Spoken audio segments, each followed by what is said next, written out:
Hello, I'm HighHeelKnight. This is my Back to the Future Part 3 pitch meeting reaction. 3, 2, 1. So, you have the new Back to the Future for me? Yes, sir, I do. So you know how Marty went back to the past, then back to the future, then forward to the future, then back to the past, then back to the past? I think so. Well, now he's got to go back to the past. Well, cool.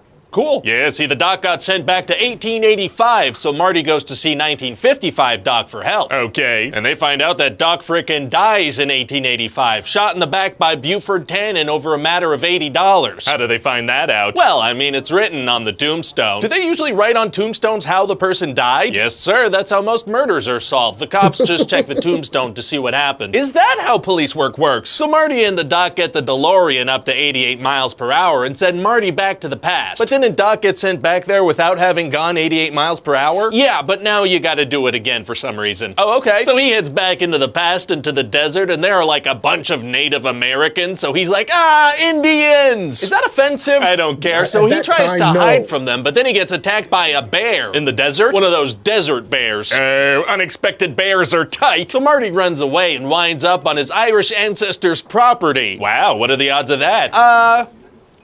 4. What? So we're gonna have this fun thing where he interacts with them, and obviously they look just like him and his mom. Wow. Well, it would have been nice to have one of these movies not make me think that the McFlys are kind of into inbreeding. Well, this won't be it. So they help him out a bit, and the next day they head into town, and he sees the Doc, who's just like living a new life. Okay. So he reveals to him that Buford Mad Dog Tannen's gonna shoot him on Monday, so they gotta do something to prevent that. So he pays them the $80? Nope. So they leave town for a bit? Nuh-uh. All right, well, those two things definitely would have worked. Yeah, but then the movie would be over, and I'd like for it to continue for a little while longer. That's fair enough. So they need to get the DeLorean up to 88 miles per hour, because that's a thing again. Sure. But one of those Native Americans shot the gas tank with an arrow, so that thing can't move. Well, luckily there's another DeLorean in 1885. Didn't the Doc just get there in one? I have no way of knowing that. Well, but there's a complication now. What's that? The Doc falls in love. Ooh. Ew. With who? This teacher, Clara, who's new in town. What makes them fall in love? They speak 3 times and have read the same book. That'll do it. But then Mad Dog gets mad at Marty, so he wants to kill him instead in a duel. Uh-oh, gonna be tough to beat him in a duel. Actually, it's gonna be super easy. Barely an inconvenience. Oh, really? Yeah, Marty has a secret. Oh, right, it's that he's actually a great shot, right? Because of the arcades he plays? Well, yeah, but no, that's not it. Oh. See, he wears a piece of metal on his chest, so when he gets shot, it doesn't hurt him. What if Mad Dog had shot him anywhere other than the chest? Well, he doesn't. But why did he bet his life on that? Because I never would have written that. I don't want that to happen to Marty. Oh, okay, gotcha. So then Marty plays dead, but then jumps up and punches Mad Dog in the face a bunch. So he gave up the advantage he had in a duel to try and beat up a guy much bigger than him in hand-to-hand combat. Exactly, and it works perfectly. Well, great. Anyway, so now Doc and Marty have decided to steal a train and have it push the DeLorean down some unfinished tracks into a ravine. Well, that seems unwise. Well, no, because see, the tracks will be completed in the future, so it's gonna be okay. They'll just shoot out onto some active railroad tracks. That's the plan. So they're doing that, but then Clara jumps onto the back of a train like a madwoman, so the Doc has to save her. Why did she do that? Well, she didn't believe that he was a time traveler, but then she did, so she decided to do some stunts about it. Well, okay then. So Doc saves her, and they veer off on a hoverboard, and Marty shoots into the future. Oh, wow, wow, wow.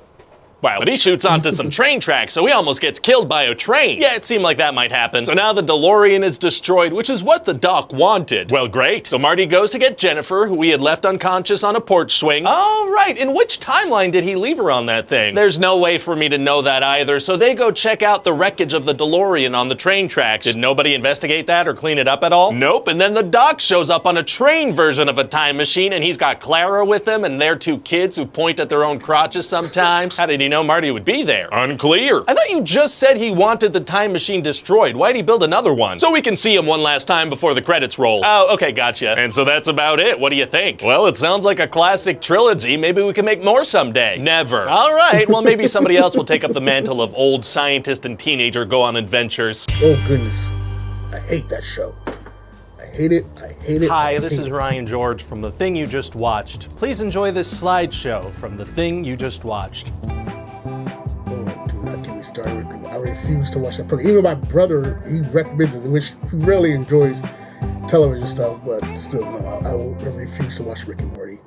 I don't even like having to say that name. And by the way, the whole India thing, I was watching a broadcast of Back to the Future Part 3 a couple years ago, and they were take out the word Indian, like, just they didn't bleep it, but like they took out the sound. And it's like, it's in context, okay? That's what they were called in 1985, and it's 2025, and there's still organizations called with Indian in the official organization's name. Just like there are organizations with midget in the organization's name, or like, the United Negro California. Like, there's still organizations with those old terms. So as long as you're losing it in context, it is fine. All right, that's my little old man rant and my reaction. Like, subscribe, comment, share, find inspiration everywhere.